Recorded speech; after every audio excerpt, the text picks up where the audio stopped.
Hey, it's Tuesday night, 7 o'clock, and we're at Circuit World, and you know what time of year it is. If we're talking high school football, Tuesday night, 7 o'clock, Circuit World. You're watching Gilmer Bobcats Turf Talk. I'm here with head coach Jason Galt, and also we have Coach Thomas Flowers, defensive backs coach, with us. Glad to have both the coaches. And our guest tonight will be David Smith, the quarterback, Griffin Cagle, wide receiver, Dustin Vanover, linebacker, and Damian McHugh. He's the running back and the punter. But we're going to start, and we're going to open up. Coach Galt, glad to have you in Gilmer County. Glad to have you here tonight. Also, Coach Flowers. Let's start with you, Coach Galt. Tell us a little bit about yourself, where you're from, and early experiences here taking over the Bobcats this year. All right, well, I just got here to Gilmer this year, of course. Came here from North Forsyth High School. I was there for 3 years, and before that, I was the head coach at Dutchtown High School down in Henry County. Had a little bit of success down there. Prior to that, I've been a lot of different places across the state of Georgia. I coached at Carrollton High School. I coached at Liberty County High School down in the Savannah area. Coached at Clark Central High School, Cass High School, Cedar Shoals High School. So I've been doing this for about 22 years now. So I've seen the entire state and every classification, every level. High school football. High school, you gotta love it. Friday night, you gotta love it. Coach Flowers, tell us a little bit about yourself. First of all, welcome to Gilmer County. Welcome here, and tell us a little bit about yourself. Thank you. I was at Lumpkin County last year. Coached the corners there, and before that I was at White County for 3 years. My dad's a football coach, high school football coach, so I've been in the coach's office for a long time, but being around a bunch of those staffs, I couldn't ask for a better one in Gilmer, and I enjoy living in LJ, and I really like the people here, and I hope I'm here for a long time. Well, we're glad to have you there. So you were over in White County and Lumpkin County, and been in the coach's corner, right? Over there in the corner of the office for a long time, right? That's right. So Friday night football is family business, right? That's correct. There you go. Glad to have you. Okay, before we get started with our guests, let's just go over a couple things. This past week, Bobcats coming off a loss to Fannin County, 17-14. They're going to be traveling up to Union County to take on the Panthers. Friday night game time is 7:30. I have to get used to this myself, folks. BKP here has to get used to saying Quad Region 6 football. It took me 2 seasons to get down pat Quad Region 7, but we're now have changed the region around, and we're going to miss Cartersville. Yeah, I didn't hear anybody. We're all right. Okay. I mean, we got to give them some love. You know what that Cartersville's turf's like, don't you? Yeah. Huh? That's right. Mr. Smith here. You remember that this young man, this freshman played an outstanding game there last year. I'm just telling you did. There's a reason why those guys won the championship last year. But we're gonna miss Cartersville, right? But the new region is made up, just very little changes. Southeast Whitfield County, Heritage, Lafayette, Ridgeland, Pickens, Northwest Whitfield, and Gilmer, and that's how that stacks up. We have on the couch with us here David Smith, the quarterback, and Griffin Cagle. Guys, you guys connected pretty long the other night. Do you feel a chemistry starting to build between the two of you, getting it out there? Or are you starting to read what he's doing? Are you feeling good about this? Yeah, I like he's probably one of my favorite receivers out of all the ones we have. So what was that, a 52-yard strike? Yeah, I think the second one. About 52 yards, right? Two long touchdowns. Now, Coach, tell us a little bit about this week, what you've seen that you're working on right now to get some openings in the offense, get the ball, balance it out, get some passes like they had the other night, and open up that defense and get the running game going. What did you see on film from this past week's game that you're working on? Well, we saw that we have a few weapons that we need to find a way to get them the ball. We're very young on the offensive line. Philosophically, I came into Gilmer wanting to line up in 2 tight ends and control the clock and run the football. And the philosophy is still in place as far as controlling the clock goes, but we're going to find probably a different way to do it. Try to just get the ball to Griffin a little more, use our quarterbacks to the run game. Like I said, philosophically, it's not going to change. We're going to play great defense, and we're going to control the ball, but we're going to do it, spread them out a little bit and kind of just taking advantage of our weapons. We analyze the game as coaches, and we figured these are the guys that have to get the ball if we're going to have success, and that's what we're going to do in the future. Going up to Union Friday night, let me just go over a couple things here. Some of the stats, you had a total offense. Total offense looks like was right at rushing was 33 attempts at 94 yards, and it looks like right at a 200-yard offensive night. So obviously on Friday night you got to get that offense spread out, and get somebody through that line. So some of those things you're working on. Have you seen some of that this week that is going to come together in the next couple of weeks? Yeah, I think so. I think the stat that doesn't come up, when you're looking at numbers, is the time of possession stat. I think that we had the ball longer than Fannin had the ball last week. And we also helped him with 10 points. Absolutely. It's 7 points were basically from me calling a fake punt and not going like it should. If I don't make that call, they score 10 points on us. So we played an old school style of football, and we scored some touchdowns late and had a chance. If we get an onside kick there in the end with 40-something seconds left, we might go in there and win the game. So, I must agree with everything you're saying. The scoreboard is what it is, and you guys have been coaching for a long time, 20-some years. Scoreboard's what it is at the end of the game. When buzzer goes off, that's the scoreboard. But I will say, you guys really played a good, solid, hard game. I mean, they didn't leave with anything given to them, and you're what do they call it? Manning up and saying you made the call, right? You made the call. Yeah. Coach made the call. So defensively, you held them to actually just a real touchdown. And a field goal. And the defense was played strong. This year, several of the guys are back to playing two sides of the football. Are they excited about that? Well, I think they're excited about it, but it's easier said than done. We can sit here and say as coaches we're going to play guys both sides, but it's not an easy task. So we're still, as a coaching staff, trying to find a way for guys to play one side of the ball as much as possible. But everybody learns two positions. They learn both sides because it's the whole prepare for the worst, hope for the best mentality. I would love to have all 11 guys on defense play only defense. That would be the ultimate situation, but that's not the reality. So we're finding a way to get guys subbed in certain situations. We're going to keep our best players on defense, and if we have to sub, we're going to sub on offense. I would rather take the hit on offense than on defense, because ultimately I think defense is where you win championships, and I think that's been proven, at every level of football throughout the time, since football's been around, that if you have a great defense, you can win a lot of games. Before we go to break, I want to ask you a question, David. Last year, you played quarterback for a good part of the season, and you played on the dirt up there on the grass field, rain, trying to hold on to football, trying to keep your footing. Explain to us as a sophomore. You're a sophomore, right? Explain to us as a sophomore how much better it was Friday night.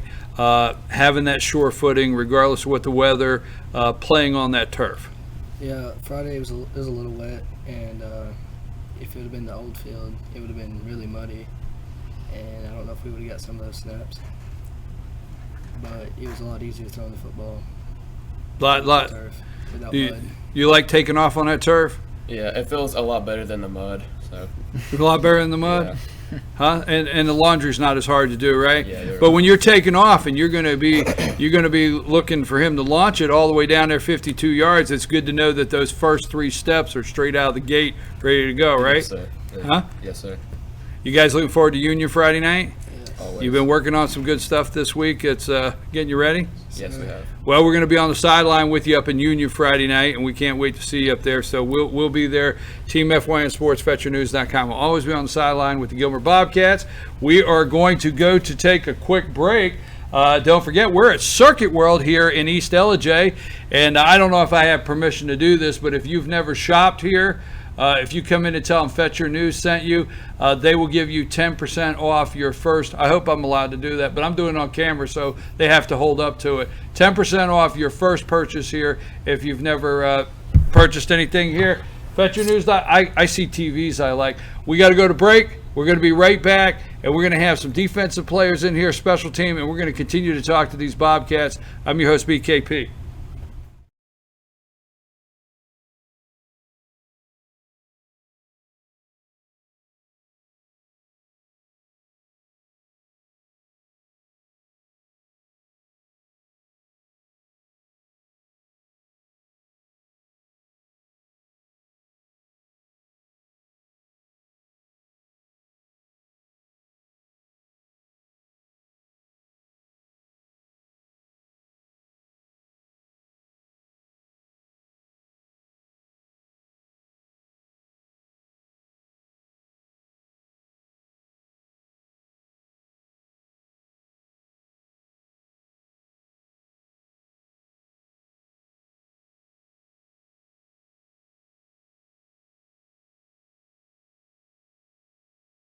The 50-50 sale is back at Schottenkirk Ford. 50 trucks must go in the next 50 hours. Shop over 250 trucks in stock and starting as low as $79.95. And there's several more on the lot just like it. Yes, 50 trucks must go, and not just Fords. We have all the best makes and models. You have 50 hours to cash in on huge savings. Don't miss our 50-50 sales event at Schottenkirk Ford in Jasper. Online at SchottenkirkFordJasper.com. While the best athletes gather to compete, the rest of us gather to eat. Pizza Hut's Big Flavor Dipper is here. Almost 2 feet of pizza with 4 flavorful dipping sauces. Big enough to feed the whole team for a small price, just $12.99. The Big Flavor Dipper Pizza, only at Pizza Hut. I'm Sheriff Dane Kirby, and I'll stand up for you. I'm Stacy Nicholson, Sheriff of Gilmer County, and I will stand up for you. Stand up and speak out. No matter how rich, cool, talented you believe yourself to be, how you treat people ultimately tells all. I am Allison Sosby, District Attorney, and I'll stand up for you. El Rey and Elijah. El Rey Mexican Restaurant. Family owned and operated, and a local favorite for families, parties, and meetings. Great prices. Friendly service and delicious Mexican cuisine. Patio dining available. Come sing in Carlos's Cantina every Friday 9 to 1. Eat in or take away. Same location for 14 years. Open 7 days at the corner of Maddox Drive and 515. North Georgia's favorite Mexican cuisine. El Rey and Elijah.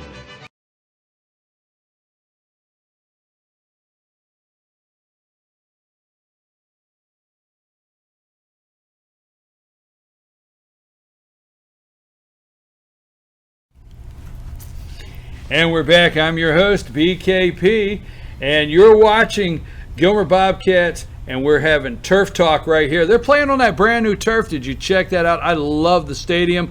I love the new field. I thought everything about the other nights. I want to give a shout out to everybody that participated in the ribbon cutting and dedicating the new field over there for the Bobcats. We're here with head coach Jason Galt and defensive backs coach Thomas Flowers. Glad to have them. In this segment, we're joined by Damian McHugh and Dustin Vanover. Damian, 6 punts the other night. Did you have 6 punts? Yes, sir. Averaged 33 yards a punt and pinned them once on the 1 yard line. Do you like the punt? Love to punt. Do you? This period, right? I don't like to punt that much, but we had to Friday night. Coach didn't quite like you loving to punt. Yeah. That way. He only wants you out there just a couple I like times. he does a good job at it. But our stats need to start saying 3 punts Yes, on the night, yes, for an average. But so you do like to you like to punt. Mm-hmm. Also you're playing running back too. Yes, sir. On the offense.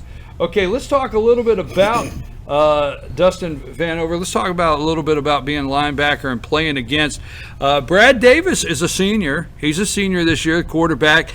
And I will tell you what, you guys moved him out of the pocket. He was running left and right because you guys were chasing him. And I was on the sideline, and you had him moving. So tell us a little bit about that offense you went up against the other night.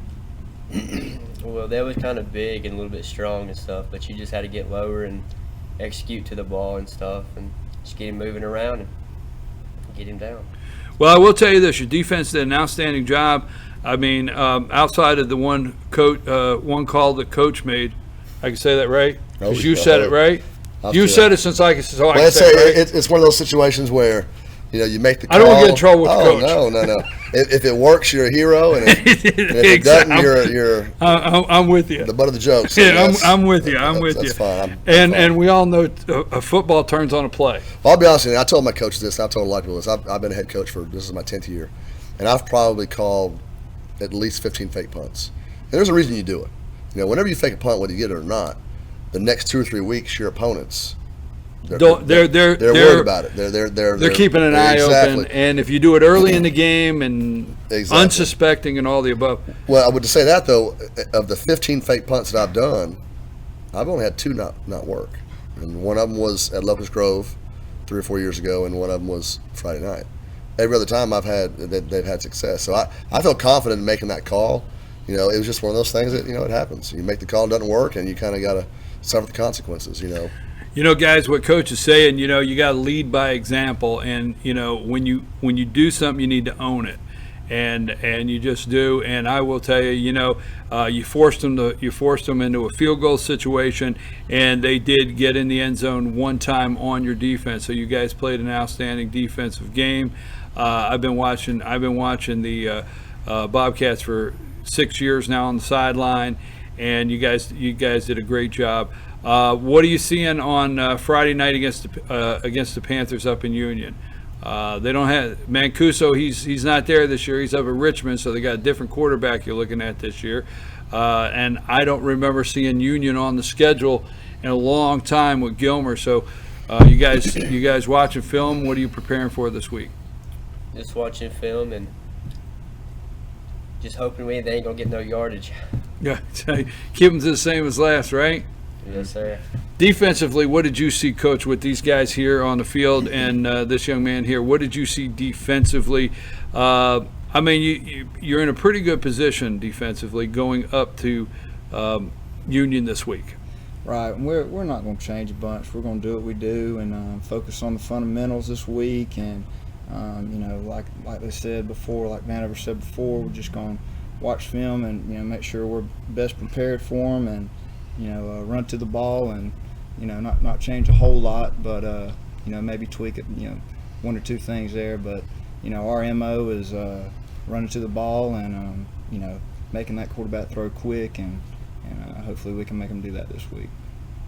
Coach, what are you seeing with Union's team that you're going up to Friday night? What are you seeing with their offense and their defense that you? Well, the good thing about playing Union is it's very similar to what we just faced. They're based 3-4 on defense, and they're a 4 wide spread team on offense. They want to throw the ball. Their quarterback, of course, the first-year starter, Mancuso, he's pretty dang good. He graduated, so they're breaking a new quarterback in, but he's pretty athletic. He runs the ball well. I don't know if they have the weapons that Fannin had, but you still always got to respect your opponents. It's at their home turf. It'll be their opening game of the season, so it's going to be a battle for us. But I like the fact that we're playing another spread team, and if you look at our defense, we're a little different than most people. I mean, this is the day of the spread. Everybody's running the spread, and you can't just run your basic 4-3, your basic 4-4. And we've basically developed and come up with a defense that is designed to stop spread offenses.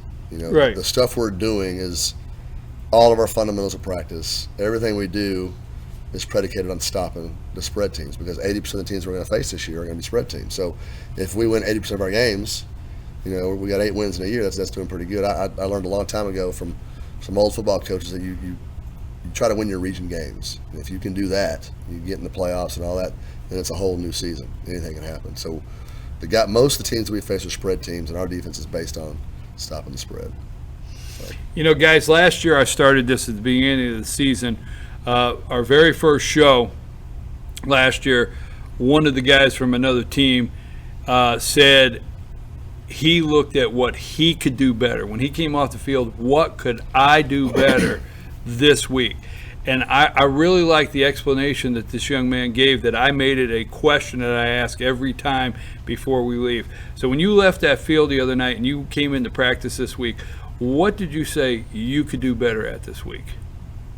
Run a little more. Run a little more? Run a little more. What do you think you could do better this week? I think I could prepare more mentally and physically for the opponent that comes this week.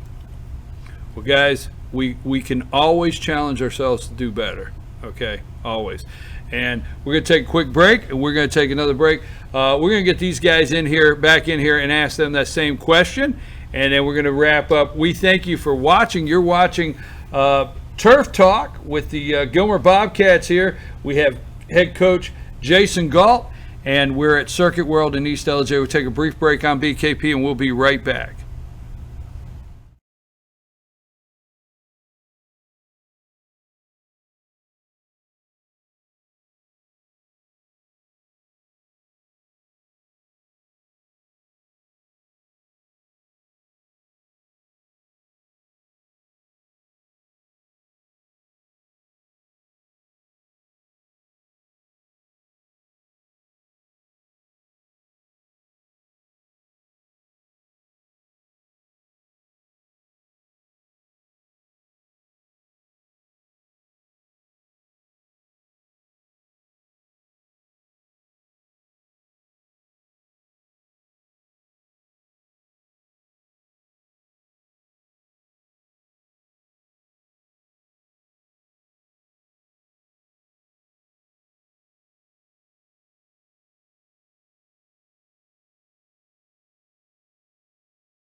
The summer sell down is on at Days Chevrolet in Jasper with huge savings up to 16% off MSRP. Save over $4,100 off Malibu Limited, now just $19,500. Save $9,500 on loaded Silverado Crew Cab LT, now only $38,700. Save up to 16% off MSRP on select new Chevys in stock during the summer sell down, going on now at Days Chevrolet in Jasper. Better days ahead, Days Chevrolet. Find new roads.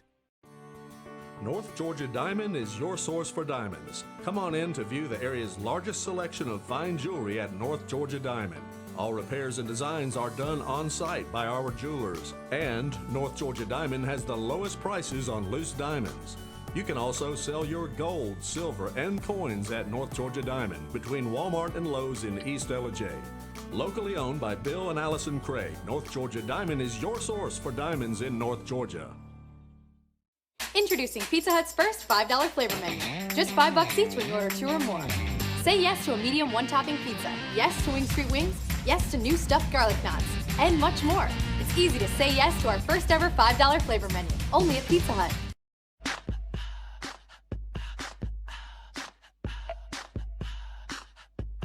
What you gonna do with all that junk?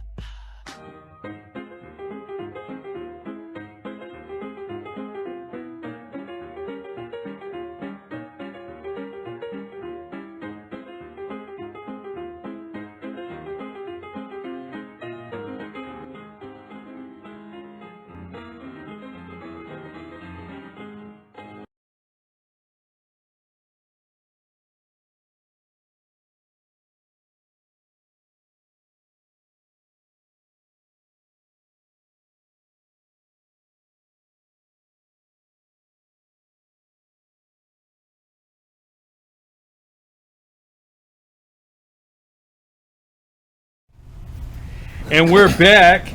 You're watching the Gilmer Bobcats Turf Talk. I'm here with head coach Jason Galt, also with Thomas Flowers, defensive back coach. And this is season 3, the first show for season 3. This is our 3rd season. Coach, I want to ask you a little bit about this region. I mean, you're new to this region, but they did some shakeups, moved some teams around. What do you see in the region? How balanced is it? What are some of the teams that just tell us a little bit about what you see in Quad 6A? Yeah, so if you look at regions, everything's based on numbers of the school. And you got 2 schools in our region right now, Pickens and Ridgeland, that really shouldn't be with us. They're really 5A schools. So numerically, we're already at a disadvantage going against those guys. We got 1,200 kids and they got 1,500 kids. But they're in our region, and the next go around they'll be bumped up, where they should be. So I think, just on paper, Pickens and Ridgeland are the 2 top teams. After that, I think it's wide open. I think we're right there in the mix. I think, you know, with Pickens being a rivalry game, anything can happen.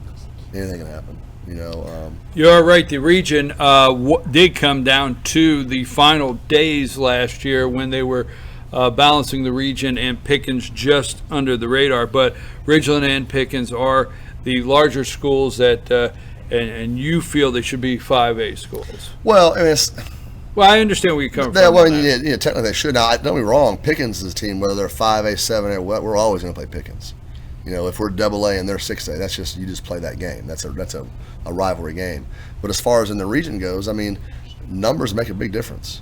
You know, when you got 400 more kids than the school you're playing, that's at least 20 kids, 30 kids right there that you got to come out for your football team. So it makes a big difference with those numbers. You know, I mean that's not to mean that we're not going to have, you know, put a quality team out there and do our best to beat them, but they do have an advantage going into it. You know, both of them do. Coach Flowers, let me ask you something. Coming into Gilmer, and one of the many things I like about high school football are the rivalries. And Gilmer has two very good rivalries. Last week, Fannin and upcoming Pickens. What's it like to come into a school that you know that you have some good rivalries out there on Friday night? Oh, it's a big deal. You know, I'm originally from South Georgia, and there's plenty of rivalries down there. And, you know, I was kind of missing that a little bit at White County, I'm not going to lie. But coming over here, I had heard people talk about the rivalry between Gilmer and Fannin, and almost didn't, you know, really just truthfully didn't believe that it was a true rivalry, because us at White I didn't consider those true rivalries. But I mean, it's a real, true, bitter rivalry, and it was just a huge deal to me just to be around the game and experience that last Friday. It was fun. I mean, it doesn't get any better than that, a rivalry. Well, Coach, I want to say no matter what the scoreboard is, we have been talking about this. I talked about this actually with Coach Pavo Monday. The guys took the rivalry on the football field. You guys didn't have any mix-ups after plays. No. Well, in the past, there's been some of those things happen in the past, and I want to commend you as the coaches, you as the players, that you played the rivalry on the field, and also, you know, for the first game, I think, you know, usually you're looking down 3 and 4 games and minimizing flags. There wasn't a lot of penalties. There wasn't. And Coach Pavo, he's a great guy. You know, we have a good relationship. My approach has always been to have a great relationship with coaches I'm playing against, with the media. I mean, there's no reason to have, you know, there's already enough enemies out there. You know, I don't want to have any more. And you never know, that coach you're playing could be your boss someday in education. You know, that's kind of the way it works. You know, that person becomes a principal, and you know, you just don't know what's going to happen. But Coach Pavo is a great guy. We talked in the summertime, nothing but respect for each other. You know, I texted him after the game and congratulated him on a hard-fought game, and he reciprocated. So, I think when you carry yourself as a leader, as a coach, your kids are going to respond, and they know how I am. I'm pretty level-headed, pretty calm. I get a little animated sometimes, but I think they're going to react and act how their head coach acts. And if I'm not losing my cool and acting crazy on the field and having discipline, they're going to have discipline. So I think that's a big part of it. Well, I will say, and I do want to make sure we leave tonight, and it is said from both head coaches to both teams, you guys played it on the field. I want to ask both of you guys, young men, the same question I asked these guys earlier. Griffin, this week, when you came off the field Friday night and you got up Saturday, this week, what could you do better? What are you working on? What could Griffin Cagle do better this week? Well, I think just working on my blocking more and just how clean I run my routes. What about you, Mr. Smith? What could you do better this week? I'm going to try to work on some of those passes. A few of them are off a little bit, high or outside. I'm going to try to get those down. Outside a little bit? Go get them, man. I mean, it's just a little bit. Go get them. He's going to work on the post route. His landmark on the post route. Okay. Isn't that right? What's your landmark on the post route? Play side upright. He knows it. He's got to do it. Well, we want to give a shout out to each and every Bobcat player out there this week. You guys did a great job. We want to wish you well up in Union County. Also, don't forget out there, you could follow us on Twitter on Friday night. Luke Davenport, many of you know Luke. He is a former Bobcat alumni there. He's not been on the turf. He was on the grass all those years, but Luke Davenport's on the sideline for the Bobcats, Team FYN Sports. Follow us at Fetch Your News, hashtag Team FYN Sports, hashtag Gilmer Football. So follow us on Friday night for scores. Every Monday morning at 8:30, FYNTV.com. Check out Monday Morning Quarterback. And don't forget, every day at 8 a.m., Good Morning from the Office with me, your host, BKP. You've been watching Bobcats Turf Talk with head coach. Coach, we can't wait to have you back next week. We're going to see you on the sidelines of Union. 7:30, travel up there. Support the Bobcats there. 7:30, Union taking on the Panthers. And we'll be up there. You're watching Gilmer Bobcats Turf Talk. I've had head coach Jason Galt and Thomas Flowers, defensive back coach. Guys, I enjoyed meeting you, and I enjoy what we got coming up this season. We're out of here. We'll see you tomorrow night, 7 o'clock.